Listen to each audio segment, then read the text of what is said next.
আমি যা বলছি কান দিয়ে ঢুকছে ঠিক মতো? শোন না। এই কথার উত্তর দাস না কি জন্য?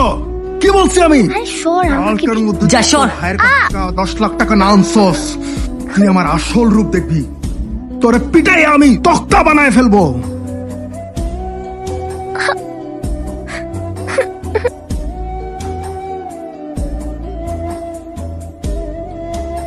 বাবা মান্নাত, হ্যাঁ মা। বড় বোনকে কেউ এইভাবে মারে? কেন? বড় বোনকে মারলে কি হয়? বোনকে মারলে কেউ ভালো ভাই হতে পারে না। আর ভালো ভাই হতে না পারলে বোন যখন বড় হবে, ওর যখন বিয়ে হয়ে যাবে, ওর শ্বশুর বাড়ি তুমি যাবে না? তখন কি তোমাকে বড় বোন ডিম ভাজি করে খাওয়াবে? তোমার না ডিম ভাজি অনেক প্রিয়? বুবু,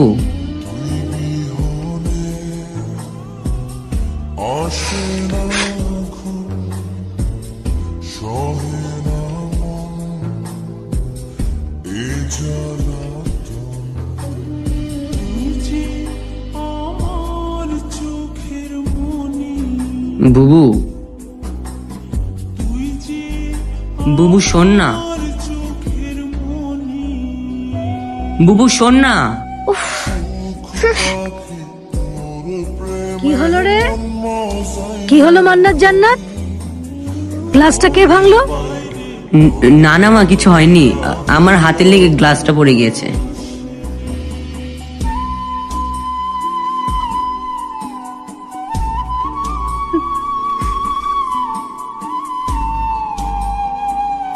বুবু সরি, প্রমিস আর কখনো করবো না। হইছে, এবার তুই এখন খা। তাহলে তো শ্বশুর বাড়ি গেলে ডিম ভাজা করে খেতে দিবি তো?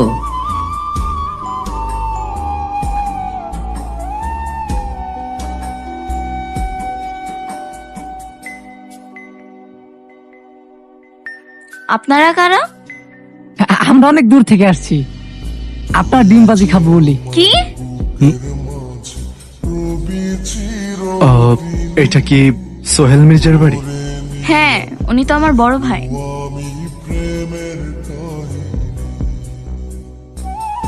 উনি আমার দোলা ভাই। ভাবি, ভাবি, দেখো কে আসছে।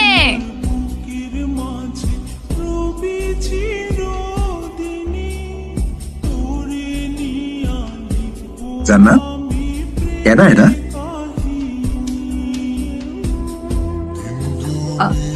আমার ভাই মান্নাত।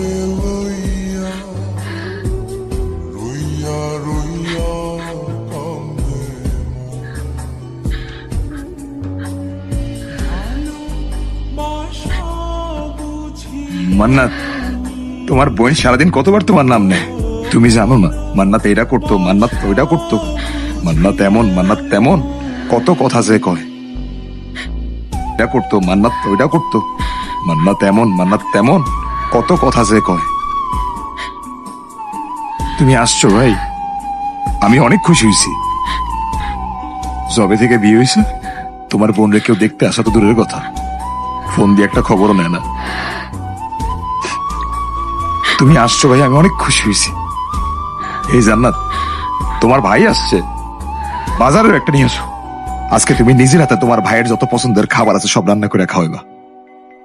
তাড়াতাড়ি নিয়ে আসো। না,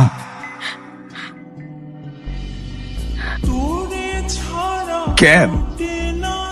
ও বুঝছি, তুমি মনে হয় আমার কথায় কষ্ট পাইছো। আমি আসলে কিছু চিন্তা করে তোমার কিছু বলি নাই ভাই, মনে কোনো কষ্ট রেখো না। মা বলতো ভালো ভাইরা নাকি বোনের শ্বশুর বাড়ি গেলে বোন ডিম ভাজি দিয়ে ভাত খেতে দেয়। আমি ঢাকা থেকে এই পর্যন্ত আসছি আমি শুধু আমার বোনের হাতে ডিম ভাজি দিয়ে ভাত খেতে। কি বল, তুই তোর ভাইকে ডিম ভাজা দিয়ে ভাত দিবি না?